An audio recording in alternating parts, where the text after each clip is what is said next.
আমাদের এই মেয়েগুলোর প্রেডিক্ট করা খুবই টাফ। আপনি চিন্তাও করতে পারবেন না ওরা কার সাথে কি করে ফেলবে। এবং আমি যতটুকু দেখতেছি এই ট্রেনিং সেশনগুলোতে ওরা খুবই পজিটিভ, ওদের মধ্যে মানে ভয় কাজ করা এইরকম কোনো কিছু আমি এখন পর্যন্ত দেখতেছি না। বরঞ্চ তারা আরও মোটিভেট যে আমরা এই স্টেজে আসছি, এখন আমাদের প্রুফ করার সময়। এইখানে ভালো কিছু করতে পারলে আপনার জন্য ওয়ার্ল্ডের অনেক জায়গায় দরজা খুলে যাবে। সো এই জিনিসগুলো ওরা নিচ্ছে, পজিটিভলি নিচ্ছে, ওরা প্রেশার মনে করতেছে না, যেইটা আমাদেরকে খুব মানে আশা দেখাচ্ছে। না, কোচ হিসেবে চিন্তিত আসলে এই স্টেজে প্রবলেম ফেস করবো এটা মাথায় নিয়ে আমি এখানে এসেছি।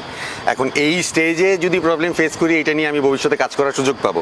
আমি এই স্টেজে আসতে না পারলে আমি এই প্রবলেমটা ফেসও করতে পারবো না, এটা নিয়ে কাজ করার সুযোগ আমার হবে না। সো আমি ওইটা পজিটিভলি নিচ্ছি এবং আমার মেয়েরও এটা পজিটিভলি।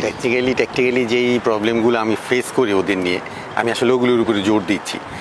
ওরা যদি বেসিক জিনিসটা ঠিক রাখে, মিস করার চান্স কম। তো আমি ওদের কনফিডেন্সটা দিচ্ছি, সারা বছর ধরে আমরা যেই জিনিসগুলো শিখেছি, ওই যে সঠিক জিনিসটাই যদি আমরা করি, আমাদের ভুলভ্রান্তি কম হবে। আর ভুলভ্রান্তি কম হলে আমাদের গোল কনসিড করার সুযোগটা কমে আসবে। সো প্লেয়াররা মোটিভেট। আমরা যখন কোয়ালিফাই করেছি, যখন গ্রুপিং হয়েছে, তখন থেকেই চায়না, উত্তর কোরিয়া এবং উজবেকিস্তান নিয়ে আমাদের কাজ হচ্ছে।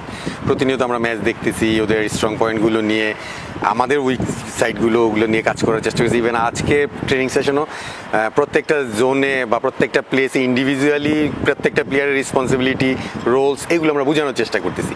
আপনি খেয়াল করবেন, আমরা যদি প্রত্যেকটা জিনিসের প্রপার রোলটা মেনটেন করতে পারি বা টেকনিকগুলো আমরা মেনটেন করতে পারি, আমাদের মিস্টেক হওয়ার চান্স কম থাকবে এবং বড় ধরনের ডিস্ট্রয় থেকে আমরা বেঁচে যাব।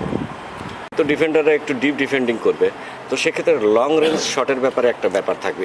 এই জায়গাটাতে আসলে লং রেঞ্জ শটের প্র্যাকটিসটা আপনি আসলে কীভাবে? আমি লং রেঞ্জের প্র্যাকটিসটা অনেক আগে থেকে করছি। যখন গ্রুপিং হওয়ার পর থেকে আমি দেখেছি ওরা কোত্থেকে মানে অন টার্গেট শুটিং করে বা কোন কোন অ্যাঙ্গেল থেকে কিভাবে ওরা ফিনিশিং টাচগুলো করে। সো ওগুলো নিয়ে আমরা কাজ করতেছি। সেট পিসের তো যেগুলো দেখানোর, আমরা যেভাবে যাই, আমাদের যে অ্যাটাকিং সেট প্লেগুলো, ওগুলো নিয়ে কাজ হচ্ছে। আগামীকালকে হয়তো আমরা ডিফেন্ডিং সেট প্লেগুলো নিয়ে আরও বিশদভাবে কাজ করব। ইন্ডিভিজুয়াল রোলস, কে যাচ্ছে কে যাচ্ছে না, এগুলো বুঝিয়ে দেওয়া হবে আরও।